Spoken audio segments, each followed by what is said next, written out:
Accident के बाद तकरीबन मैंने 1.5 साल घर में गुजारा है। इस काम की जो बेसिक है ना वो है टांगे, तो इस वजह से हर कोई बंदा यकीन नहीं करता है कि टांग का प्रॉब्लम हो के बंदा ये काम कर रहा होगा।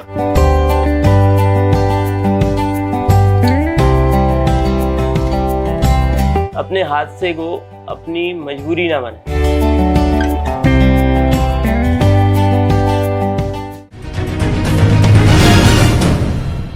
उठवान कमर क्या डरता है, फिर देख खुदा क्या करता है। मैं आज आपकी मुलाकात कराची के एक ऐसे शख्स से कराने जा रहा हूँ जिन्होंने अज़्म व हिम्मत की मिसाल कायम कर दी है। जी हाँ, अली, जिनका ताल्लुक कराची से है, एक टांग से माजूरी के बावजूद वो उस पे अमल पैराएँ कि हिम्मत मर्दा मदद खुदा। अली एक फूड डिलीवरी ऐप में काम करते हैं। कैसे उनके साथ ये हादसा पेश आया, कब वो एक टांग से माजूर हुए, कितने अरसे से और क्यों ये काम कर रहे हैं, आइए चलते हैं अली से बात करते हैं।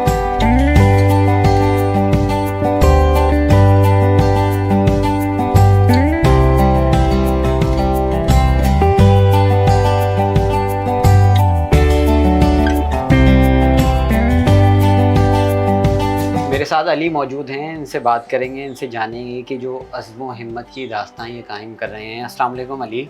वालेकुम अस्सलाम। सबसे पहले तो मुझे ये बताइए कि हमने आपको देखा फूड डिलीवरी राइड कर रहे हैं, ये हादसा ये जो आपके साथ हुआ ये कब पेश आया?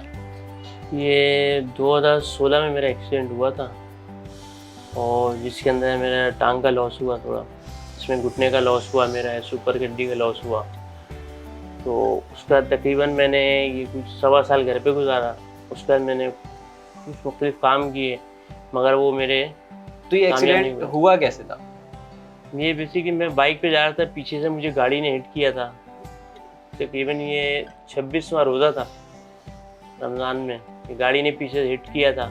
उसके बाद फिर मैं बेहोश हो गया, मुझे नहीं पता गाड़ी कहाँ निकल गई कहाँ नहीं। तो उस हादसे में जो है मेरी ये टांग का प्रॉब्लम आया था। अच्छा अली, हमने देखा कि आप माशाल्लाह प्रॉपर जैसे एक बंदा काम करता है वैसे काम कर रहे हैं, तो कितनी मुश्किल होती है मुश्किल नॉर्मल उसके कि यार पहले आराम से चलता था सही, अब हो गया एक्सीडेंट, अब और फूड डिलीवरी राइड आप कर रहे हैं, ये क्या माजरा है? मुश्किल तो इसमें ज़रूर होती है मुझे, ख़ास तौर से सीढ़ियाँ चढ़नी पड़ती हैं और उसमें अगर मेरे पास ख़ास तौर से पिज़्ज़े का ऑर्डर हो तो मेरे लिए वो सबसे ज़्यादा मुश्किल।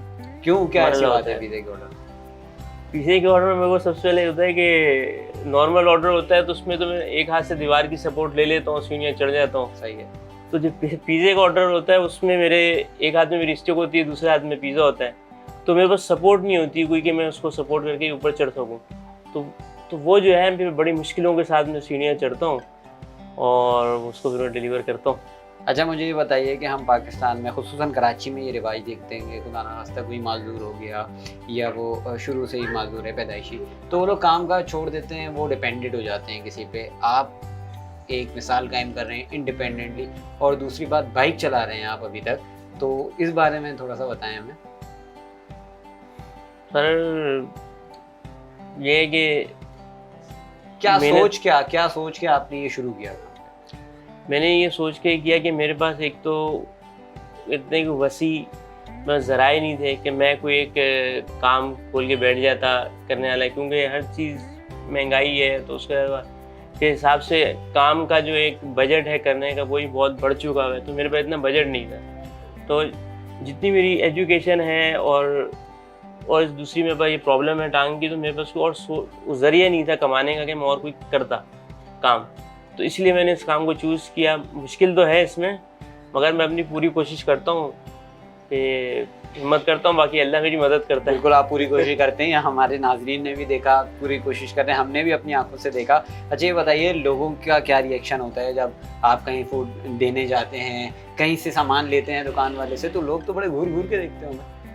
पहले तो दुकानदार जो होते हैं वो तो बड़ी हैरत करते हैं, खुश भी होते हैं, और उसके बाद बाज़ों का ऐसा होता है मैं कस्टमर के पास जाता हूँ, मैं कस्टमर को बोलता हूँ कॉल करके कि सर मेरी टांग का इशू है, आपका 5वां 6ठा माल है, तो आप ऐसा कह रहे हैं 2-3 माले तक आ जाए, 2-3 माले में आता हूँ, तो कस्टमर यकीन नहीं करता बाज़ों का।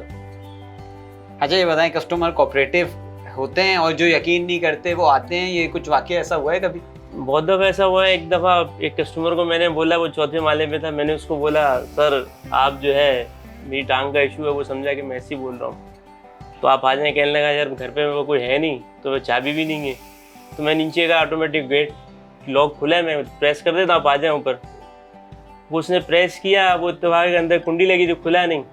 मैंने उसको बोला सर नीचे लॉक हुआ है आपका। फिर उसने बोला मैं चाबी फेंकता हूँ। उसने चाबी फेंकने के लिए खिड़की से झांका, उसने मेरी बाइक देखी, मेरे हाथ में स्टिक देखी, तो वो फ़ौरन खुद नीचे आ गया। तो ऐसा मुझे कई दफ़ा सामना हुआ है, कई दफ़ा। तो कस्टमर यकीन नहीं, क्योंकि इस काम की जो बेसिक है ना वो है टांगें। तो इस वजह से हर कोई बंदा यकीन नहीं करता है कि टांग का प्रॉब्लम हो के बंदा ये काम कर रहा होगा, क्योंकि हर जगह लिफ्ट का ट्रेंड नहीं है। तो ख़ासतौर तो इस वजह से जो है बड़ी परेशानी हो जाती है। कोई कम ताउन भी करते हैं, बाद जो है वो नहीं यकीन करते। मैं ऊपर जाता हूँ, पहुँचता हूँ उनके दरवाजे पे, तो वो कहते हैं यार सॉरी यार, हमें नहीं पता था, हम समझे आप इस मजाक कर रहे हैं या ना आने के हाथों बोल रहे हैं। आपने बिल्कुल सही फरमाया कि टांगे जो हैं वो उसूल हैं इस काम का। ये बताइए कितना अरसा हो गया ये काम करते हुए, और जब 2016 में आपका एक्सीडेंट हुआ था उसके बाद कितना अरसा आप बेड रेस्ट पे रहे, फिर क्या क्या काम करते रहे? सर मैं एक्सीडेंट के बाद तकरीबन मैंने 1.5 साल घर में गुजारा। 1.5 साल? सवा से 1.5 साल बेड रेस्ट पे घर पे गुजारा, क्योंकि मेरा ऑपरेशन इतना मेजर था कि मैं फ़ौरन सीढ़ी उतर नहीं सकता था। तो मुझे काफ़ी टाइम लगा बिस्तर से उठने में, फिर सीढ़ी अपनी प्रैक्टिस करने में, चढ़नी उस सिलसिले में। तो उसके अलावा मैं तो एक और बंदे के साथ डिलीवरी का काम कर रहा था, मगर वो बहुत कम कर रहा था। मगर तो ये जो आप प्रॉपर जो है, मैंने आपकी बात काट रहा हूँ, ये जो आप पहले डिलीवरी का काम कर रहे थे ये भी बाइक पे ही कर रहे थे? ये भी बाइक पे कर रहा था, मगर वो मेरे मोहल्ले के अंदर दुकान है, मैं उसका करता था काम। कभी आता था तो उन्हें कॉल कर दी, मैं चला गया। तो प्रॉपर मैंने फूड पांडा स्टार्ट किया, मुझे 1 साल हो गया करते हुए।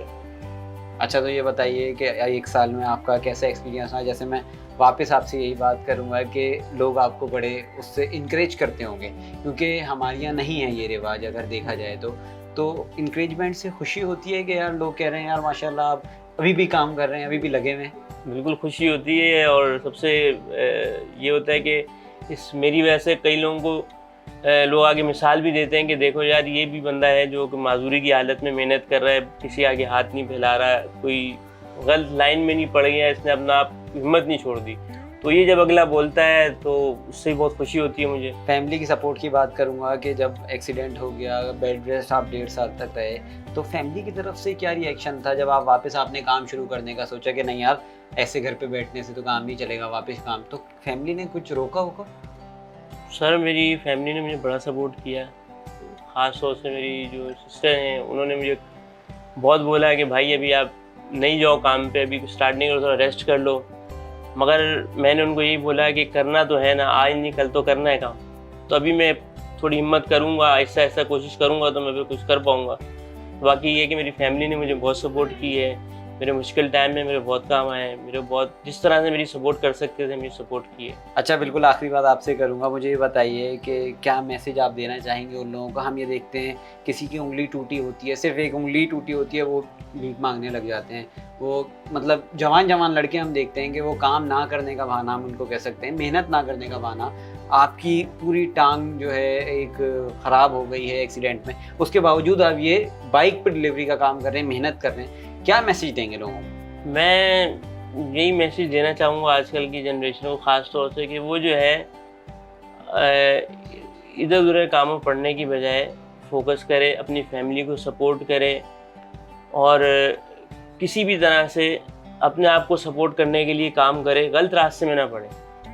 ठीक है इंसान के साथ हादसे हो जाते हैं, ठीक है, मगर कोशिश वो ये करे कि अपने हादसे को अपनी मजबूरी ना बनाए, अपनी कमज़ोरी ना बनाए, उसको काम करने की कोशिश करे।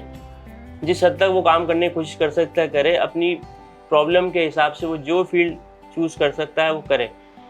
मगर ये है कि अपने आप को मजबूर ना करे, या अपने आप को मजबूर शो ना करे, यार मैं तो अभी बिस्तर पर पड़ गया है, मेरे साथ ये मसला हो गया तो मैं क्या करूं, कुछ नहीं कर सकता। तो उसको चाहिए कि वो मेहनत करे, जितनी वो कर सकता है, उसमें जितनी है चांस है मेहनत करने का, जितनी उसमें एफर्ट्स हैं वो करे। बस इंसान के अंदर विल होनी चाहिए। हाँ। कि मैं किसी पे डिपेंडेंट नहीं रह सकता, इंडिपेंडेंट रहूँगा। अच्छा, ये बताइए कि जो 1.5 साल आप बेड रेस्ट पे रहे, उसके बाद हम देखते हैं कोरोना आ गया, पूरी दुनिया बंद हो गई, पाकिस्तान समेत, तो कैसे गुजारा चलता रहा फिर इसको? सर इसमें मेरे को बहुत से लोगों ने सपोर्ट किया, इसमें मेरी सिस्टर ने मुझे बहुत सपोर्ट किया और बहुत सारे लोगों ने सपोर्ट किया। बाद औक़ात तो ऐसे भी लोग मिले मुझे कि गाड़ी में जा रहे हैं, उन्होंने मुझे देखा इस कंडीशन में काम करते हुए, तो उस दौरान भी मुझे सपोर्ट कर दिया। मतलब जो मुझे जिस तरह से सपोर्ट कर सका उसने मुझे किया है सपोर्ट। मेरी फैमिली ने भी किया और दूसरों ने भी किया। बड़ा मैं एहसानमंद हूँ तमाम लोगों का जिन्होंने मुझे सपोर्ट किया और मेरे मुश्किल वक्त में मेरे काम आए। और सबसे पहले तो मैं अल्लाह का शुक्र अदा करता हूँ, क्योंकि ज़रिए वही बनाता है, इंसान की तो कोई औकात नहीं है। तो उन तमाम लोगों का मैं शुक्रिया अदा करता हूँ, मेरी प्रॉब्लम के अंदर मेरी प्रॉब्लम को सॉल्व करने का हिस्सा बने। सपोर्ट की आपने बात की, एक ये बात बताइए, कराची में बड़ा देखा जाता है कि किसी की बाइक ख़राब हो गई, किसी की गाड़ी ख़राब हो गई, लोग वैसे ही आ जाते हैं धक्का लगाने। और जब ऐसे हम कोई केस देखते हैं तो कराची वाले तो वैसे ही आगे बढ़ चढ़ के हिस्सा लेते हैं। तो पब्लिक का क्या रिस्पॉन्स है, जो कराची में आम जैसे आपके दुकान वाले हैं, पड़ोसी हैं, वो क्या रिस्पॉन्स है उनका? उनका रिस्पॉन्स भी अच्छा है, मेरे साथ कोऑपरेट करते हैं। कभी मेरे को प्रॉब्लम अगर कोई देखता है मुझे, कोई मैं किसी प्रॉब्लम में हूँ, तो वो अपनी पूरी कोशिश करता है कि वो मेरी प्रॉब्लम को सॉल्व कर सके। अगर कभी मेरी बाइक में कोई इशू हो जाए, कोई देख ले मुझे, तो वो भी कोशिश करता है कि वो इसको सॉल्व कर सके जिस तरह से भी। अगर कभी बाई चांस ऐसा भी हो जाता है कि भाई पेट्रोल ख़त्म हो गया, किसी ने देखा मैं ऐसी बाइक लेके जा रहा हूँ, तो उसने रोक के मुझे पेट्रोल दे दिया, या अगर वो उसको धक्का लगा के आगे लेके जा सकता है तो वो कर दी। मतलब जो जिस तरह मुझे सपोर्ट कर सकता है, अल्हम्दुलिल्लाह अल्लाह का शुक्र है। मुझे मेरे इर्द गिर्द जो लोग हैं, मेरे जो रिश्तेदार में दोस्त अहबाब जो हैं, मुझे फुल सपोर्ट करते हैं अल्हम्दुलिल्लाह। बिल्कुल Ali, thank you so much. Ali हमारे साथ मौजूद थे और बता रहे थे कि किस तरीके से वो अपनी लाइफ गुजार रहे हैं। यकीनन ये एक अज़्म हिम्मत की मिसाल हैं हमारे माशरे में। वो कहते हैं ना, हिम्मत मर्दा मदद खुदा। अपने मेज़बान उज़ैर खालिद को इजाज़त दीजिए, अल्लाह हाफ़िज़।